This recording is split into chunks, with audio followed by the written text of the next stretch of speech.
नमस्कार दोस्तों, मैं राकेश रेजा एक बार फिर हाजिर हूँ आपके लिए बाजार पे राय का एक नया एपिसोड लेकर। बाजार पे राय में हम लोग चर्चा करते हैं ग्लोबल इवेंट्स की, ग्लोबल मार्केट की, क्रूड, डॉलर और इन सब का भारतीय मार्केट पर क्या असर होगा और कैसी चाल रहेगी भारतीय बाजारों की, इन सब का हम लोग चर्चा करते हैं। साथ में मैं आपके लिए लेकर आता हूं कुछ स्टॉक्स जिनमें आप निवेश करके कुछ पैसा कमा सकते हैं। उन स्टॉक्स की भी मैं आपको जानकारी देता हूं और वो उसमें क्यों निवेश करना है उसके बारे में भी मैं उसमें आपको बताता हूं। तो इसके पहले कि हम लोग आगे बढ़ें, पहले तो डिस्क्लेमर मैं देना चाहूँगा कि मैं सेबी रजिस्टर्ड एनालिस्ट नहीं हूँ और ना ही मैं सेबी रजिस्टर्ड एडवाइज़र हूँ। तो यहाँ जो भी मैं आपको बताने जा रहा हूँ, जो भी इंफॉर्मेशन देने जा रहा हूँ, वो अपनी मेरी सोच है, समझ है, एजुकेशन, और इसको केवल एक एजुकेशनल पर्पज़ से मैं यहाँ दे रहा हूँ। अगर इस इंफॉर्मेशन का आप उपयोग करते हैं और इसके बेस पे कोई भी ट्रेड लेते हैं तो आप पहले अपने फाइनेंशियल एडवाइज़र से ज़रूर उसकी चर्चा करें, या जो भी आप डिसीजन ले आपने अपनी समझ के हिसाब से उसको ले, क्योंकि आपको होने वाले किसी भी फ़ायदे या नुकसान के लिए मैं जिम्मेदार नहीं हूँ। तो आगे बढ़ते हैं और रिक्वेस्ट के साथ में कि आपने अगर इस चैनल को अभी तक सब्सक्राइब नहीं किया है तो प्लीज़ सब्सक्राइब कीजिए, और अगर आपको ये कंटेंट पसंद आता है तो आप कमेंट कीजिए, लाइक कीजिए और दोस्तों के साथ में, रिलेटिव्स के साथ में शेयर कीजिए। तो आगे बढ़ते हैं, बात करते हैं ग्लोबल मार्केट की। तो हमने देखा कि फ्राइडे अमेरिकन मार्केट बहुत बड़ी गिरावट आई। इनफैक्ट पिछले 2 साल में किसी भी दिन गिरने वाले ये सबसे ज़्यादा बड़ी गिरावट थी।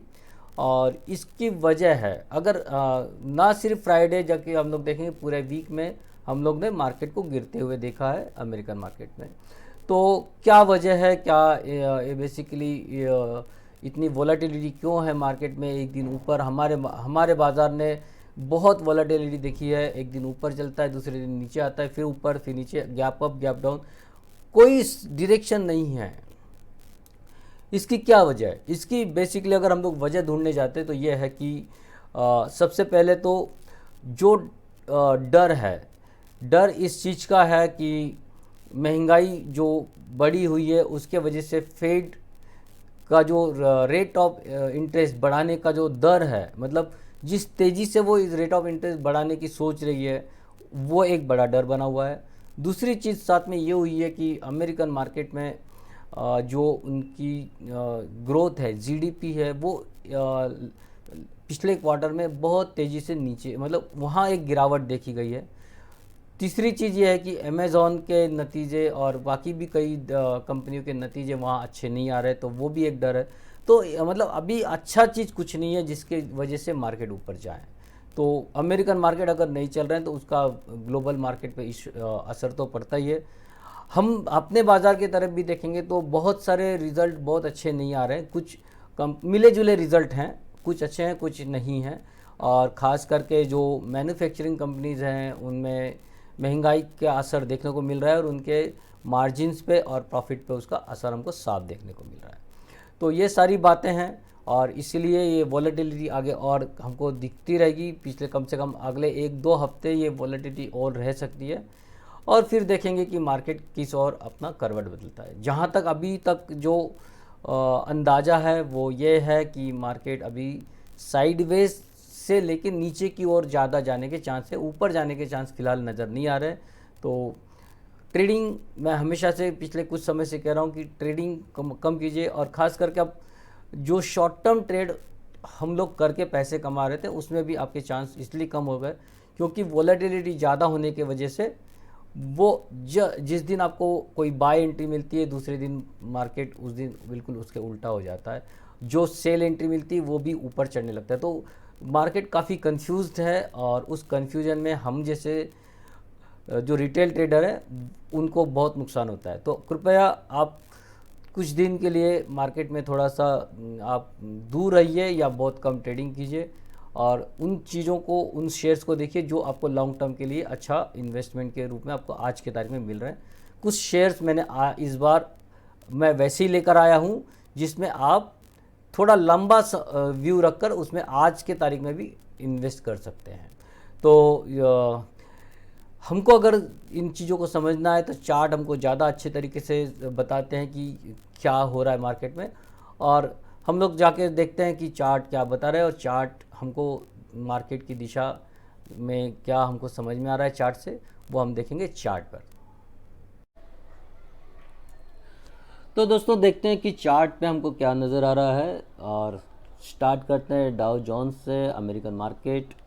और जैसा कि मैंने कहा था कि we are basically in the bearish market, और एक ट्रेन लाइन रेजिस्टेंस को पकड़ के डाउ नीचे की तरफ अपनी जो जर्नी है उसको कंटिन्यू करते हुए, और यहाँ से और भी नीचे जाने की संभावना इसकी बनी हुई है।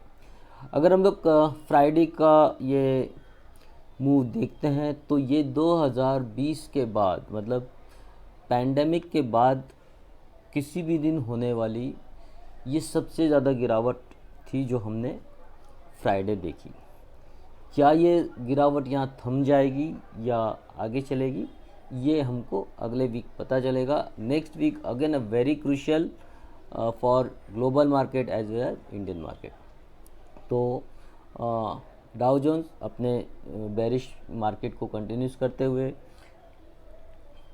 नैस्डैक ने तो ये कंफर्म कर दिया है ऑलमोस्ट कि they are into the bearish market. It's more than 20% down from its top.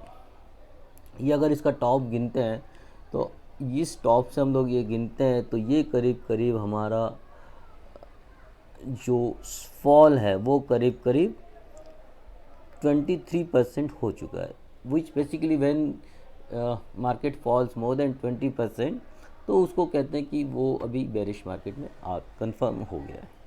तो ये नैस्डैक ऑलरेडी बेरिश मार्केट में है, और इसका असर हमारे इंडिया के टेक कंपनीज पे भी होते हुए हमको दिखाई देगा। यूके का जो मार्केट है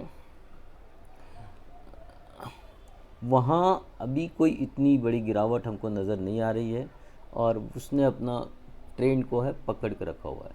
तो यूके एक केवल ऐसा मार्केट है जो फ़िलहाल अप ट्रेंड को मजबूती से पकड़ा हुआ है। बाकी अगर हम लोग जर्मनी के मार्केट को देखेंगे तो जर्मनी भी अपने लोअर साइड में ही ट्रेड कर रहा है।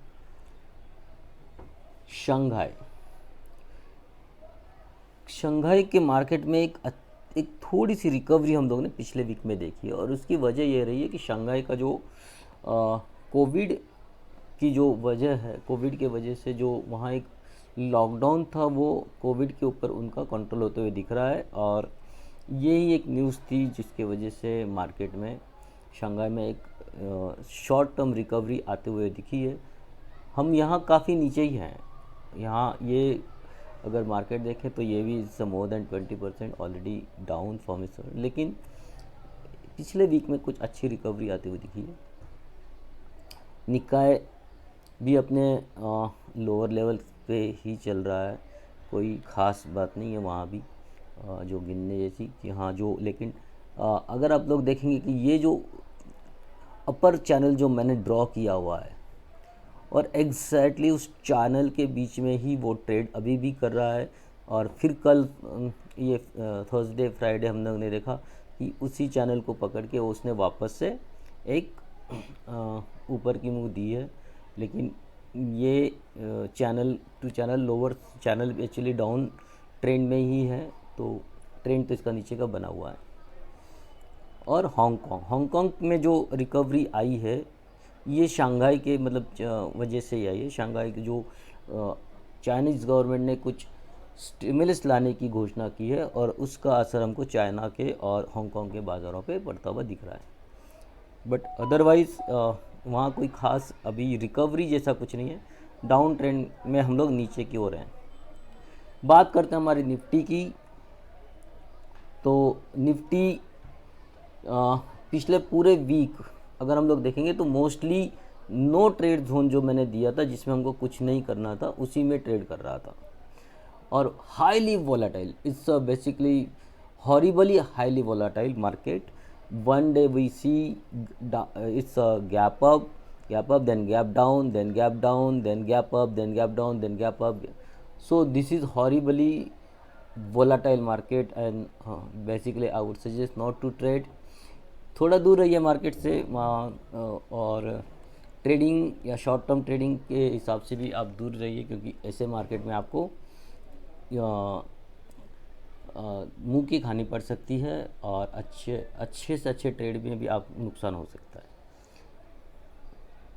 निफ्टी में अभी करना क्या है, निफ्टी के जो लेवल्स है जो मैंने लास्ट वीक में दिए थे वो भी अभी उसमें भी मैं कायम हूँ। हमको बाय अभी 17,320 के ऊपर ही करना है, 17,320 के ऊपर ही अब हम लोग नया बाय करेंगे। और चूँकि based on SGX Nifty market 200 point यहाँ से नीचे ही खुलने की 150-200 पॉइंट नीचे ही खुलेगा, तो हम लोग फिर प्रोबेबली 830 के आसपास 930-950 के आसपास खोलेंगे और वहाँ से अभी क्या चाल चलता है वो देखना होगा। लेकिन नीचे खुलेंगे तो हमको और शॉर्ट करना है 16,830 और 16,500, ये मेरे नीचे की ओर के टारगेट होंगे। 16,500 के आसपास ये रिकवरी कर सकता है और वहाँ हमको कुछ बाइंग अपॉर्चुनिटी मिल सकती है। बैंक निफ्टी के भी जो लेवल्स हैं वो जो पिछले बार थे सेम रहेंगे, यहाँ हमको कुछ करना नहीं है। ओके, अभी भी बैंक निफ्टी भी हमको यहाँ करीब 400 पॉइंट नीचे खुलते हुए दिख सकता है जहाँ अभी हम लोग हैं। तो 3688 के हिसाब से अगर हम लोग देखते हैं तो 36,600 के आसपास हम लोग वहाँ नया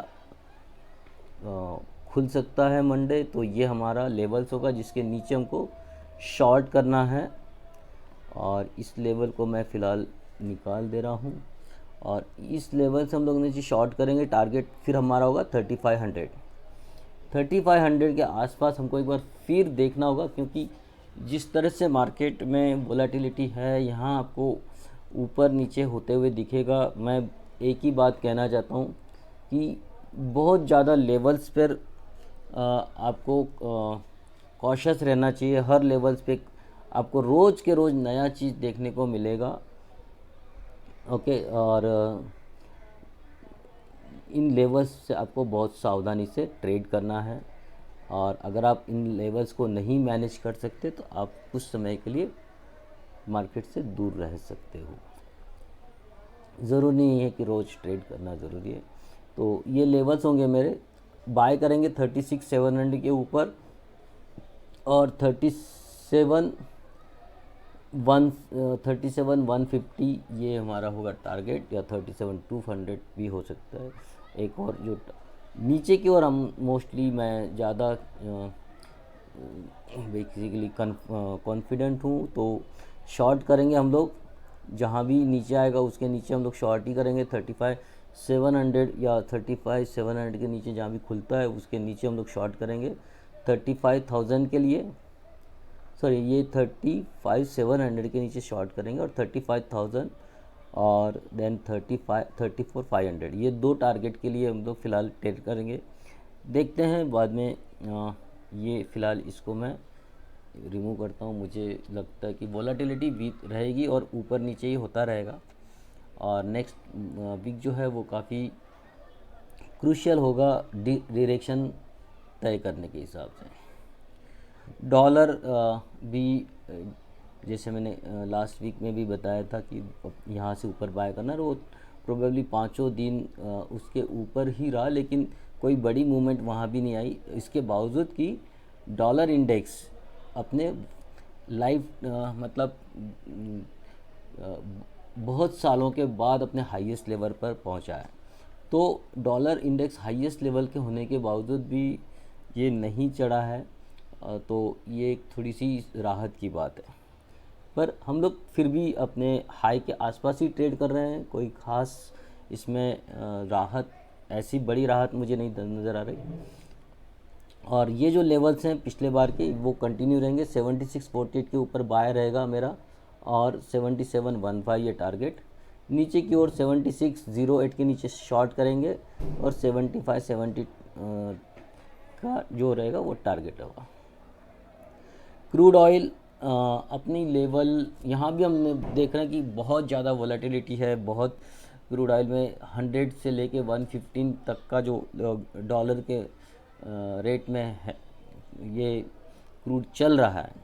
ये बहुत ज़्यादा वॉलेटिलिटी, रोज़ के रोज़ 2-3% की वॉलेटिलिटी हम लोग देख रहे हैं। तो ये वॉलेटिलिटी अभी भी कायम रहेगी और लेवल्स जो मैंने लास्ट वीक दिए थे वो भी इस वीक में कंटिन्यूस रहेंगे। 76.51 के नीचे शॉर्ट करेंगे, 71.81 के ऊपर हम लोग बाय में रहेंगे। ऊपर के टारगेट होंगे 8400 और 8800, नीचे की ओर का टारगेट होगा 7000। अब बात करते हैं गोल्ड। इस बात में मैं आई वुड एक्सेप्ट दैट कि मेरा जो अनुमान है गोल्ड के मामले में पिछले वीक में काफ़ी गलत साबित हुआ, ऐसा मुझे लगता है, क्योंकि मैं एक्सपेक्ट कर रहा था कि शायद हम लोग फिर 52-53 के तरफ बढ़ेंगे, लेकिन ऐसा हुआ नहीं। और गोल्ड भी पिछले पूरे वीक में मेरे नो ट्रेड जोन में ही ट्रेड करता रहा। उसका लोअर लो और उसका हायर भी उसी के बीच में ही रहा। तो इट वाज नॉट एन, मतलब हम कह सकते हैं कि जहाँ से शुरू हुआ वहीं हमारा ख़त्म हुआ। तो ये जो वीक रहा वो बेसिकली वहाँ कोई ख़ास हुआ नहीं है। अभी भी मेरे जो टारगेट्स होंगे वो लेवल्स होंगे जो मैं पिछले वीक को ही कंटिन्यूस करूँगा। 51,754 अभी जहाँ हम लोग हैं उसके ऊपर हम लोग बाय करेंगे 52,666 के लिए और 53,670 के लिए। नीचे की ओर 51,000 के नीचे शॉर्ट करेंगे 50,350 के लेवल्स के लिए। सेम चीज़ सिल्वर और भी वीक हुई है कंपेयर टू गोल्ड, काफ़ी वीक हुई है। और यहाँ से अब हम लोग ये देखेंगे कि इसको करना क्या है। तो अब हम लोग शॉर्ट करेंगे 63,500 के नीचे, टारगेट होगा 62,000 और 59, इनफैक्ट 60,000 नीचे की ओर करेंगे। अगर ये वापस से ऊपर की रफ्तार पकड़ता है तो 65,000 के ऊपर बाय करेंगे, 68,000 और 70,000 के दो लेवल के लिए। बेसिकली ये लेवल इस वीक में नहीं आ पाएंगे, अगले अगर आना भी है तो ये अगले वीक तक आएंगे। तो इस वीक का मेरा जो रेंज होगी वो 63,000 और 60,000, इस दो रेंज के अंदर ये रन होना चाहिए। अब हम लोग चलते हैं उन स्टॉक्स के बारे में बात करते हैं जिनमें आप पैसे लगा के अच्छा पैसा कमा सकते हैं। लेकिन इस बार मैंने कुछ डिफरेंट ट्रेड में लेकर आया हूँ। अभी मैं पता है क्योंकि मार्केट बहुत ज़्यादा वोलेटाइल है और इन वोलेटाइल मार्केट में शॉर्ट टर्म ट्रेड करना भी पैसे नहीं बना के दे रहा है। तो मैं कुछ ऐसे शेयर्स लेके आया हूँ जो आपको लॉन्ग टर्म में, मतलब मैं ये कहूँगा कि ये जो शेयर्स मैं आपको दे रहा हूँ, ये जो ट्रेड्स मैं आपको दे रहा हूँ, ये आपको 1 साल के नज़रिए से रखना है। 6 महीने से लेके 1 साल तक का नज़रिया रहेगा। और इसमें आपको मैंने स्टॉप लॉस भी दिए हुए हैं, लेकिन स्टॉप लॉस एक मेरा लॉजिक बेसिकली इसलिए मैं देता हूँ कि फैक्टर ऑफ सेफ्टी। अदरवाइज़ ये भी है कि ये स्टॉक्स आप अच्छे स्टॉक्स हैं और इनमें आप लॉन्ग टर्म के इन्वेस्टमेंट के हिसाब से एक थोड़ा बड़े स्टॉप लॉस के और भी आप सोच सकते हैं और इसमें आप इन्वेस्ट कर सकते हैं। तो ये 1 साल के नज़रिए के हिसाब से मैं ट्रेड लेकर आया हूँ, आप उसको उसी रूप में देखिए। तो मेरा पहला स्टॉक्स जो होगा आप इस वीक के लिए वो होगा ग्रोवर एंड वीएल। तो ये ग्रोवेल करके है और ये एक स्पेशलिटी पेंट्स के बिज़नेस में है। ये अभी बेसिकली लिस्टेड लग रही है कंपनी, पता नहीं है। कंपनी बहुत पुरानी कंपनी, 50 साल पुरानी कंपनी है और they are doing well. They are basically providing the paints for BrahMos missiles, so you can understand the importance of this company. They are also running one mall in Bombay. तो मुंबई में इनका एक mall भी है, but they are not promoting much about in their website और something about the mall, but they are into the speciality paint kind of business. तो ये मुझे एक काफ़ी इसका स्टडी करने के बाद मुझे लगा कि एक बहुत बढ़िया कंपनी है और इसमें आप ट्रेड ले सकते हैं, इन्वेस्ट कर सकते हैं। और मेरा इसका जो टारगेट है ये डबल का टारगेट है, 1 से 1.5 साल के अंदर ये स्टॉक डबल हो जाएगा, ऐसा मेरा अपना अनुमान है कंपनी के बिजनेस को देखते हुए। तो ये एक अच्छा है। तो इसमें आपको अभी जो 70 to 70 चल रहा है इसके ऊपर आपको बाय करना है। 60 का आप स्टॉप लॉस रख सकते हैं और 150 का आपका टारगेट हो सकता है। आप इस स्टॉप लॉस को थोड़ा बढ़ा भी सकते हैं और आप चाहो तो मैं कहूँगा कि 40 तक का भी आप स्टॉप लॉस रख सकते हो।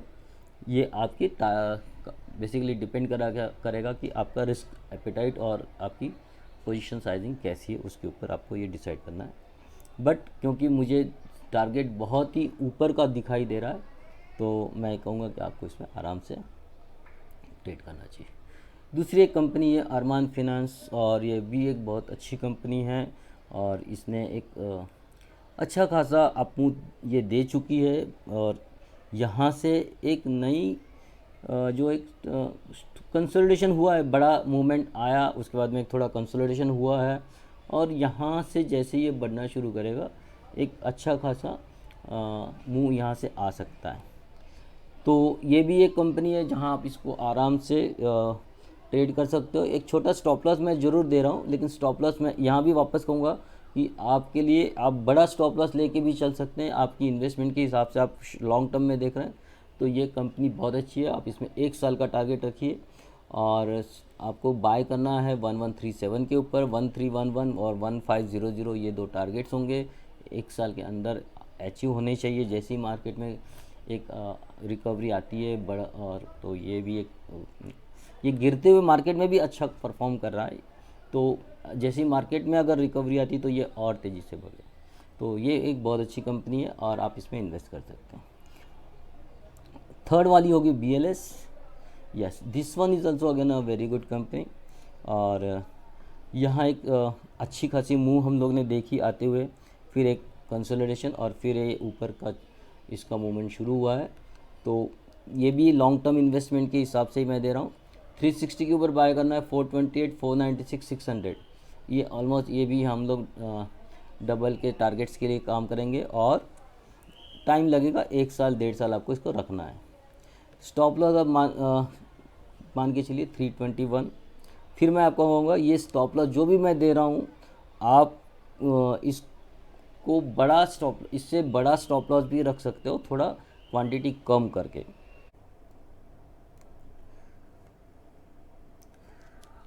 नेक्स्ट स्टॉक जो है जिसकी हम लोग चर्चा करेंगे वो है क्रिसिल। क्रिसिल एक बहुत बढ़िया कंपनी है और ये वर्ल्ड ओवर फैली हुई है। ये एक्चुअली क्रेडिट रेटिंग का इसका अपना काम है और एक बहुत अच्छी कंपनी और एक अच्छे अप ट्रेंड के लिए रेडी। तो यहाँ हम लोग इसको बाय करेंगे 3684 के ऊपर। टारगेट हमारा होगा 4298 और 5390, ये दोनों टारगेट के लिए हम लोग ट्रेड करेंगे। और स्टॉप लॉस हम लोग रखेंगे 3430 पे।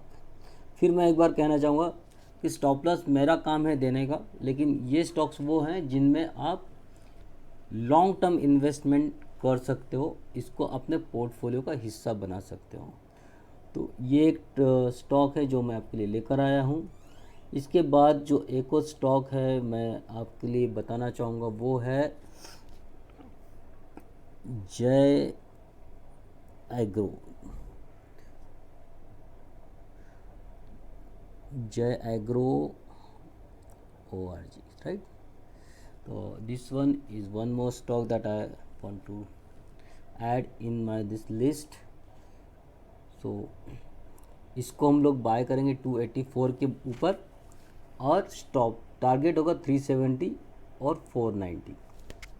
स्टॉप लॉस यहाँ लेकिन आप स्ट्रिक्टली फॉलो करेंगे 263 का।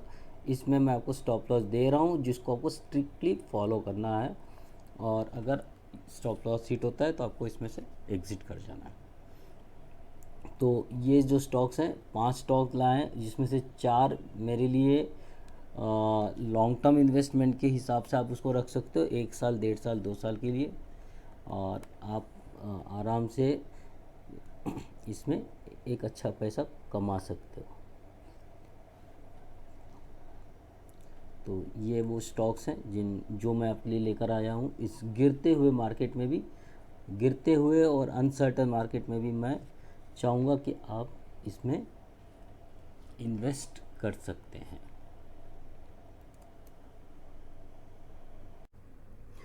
तो दोस्तों ये था इस वीक का बाज़ार पे राय, और आशा करता हूँ कि आपको ये अच्छा लगा होगा, और कंटेंट आपको अगर पसंद आ रहा है तो आप कमेंट कीजिए। अगर आपको लगता है कुछ और इसमें चाहिए, अगर आप कोई और स्टॉक्स के बारे में जानना चाहते हैं, कोई स्टॉक्स के बारे में आपकी राय जानना चाहते हैं, तो उसको भी आप कमेंट्स में लिख सकते हैं, और उसका जवाब देने का भी मैं कोशिश करूँगा।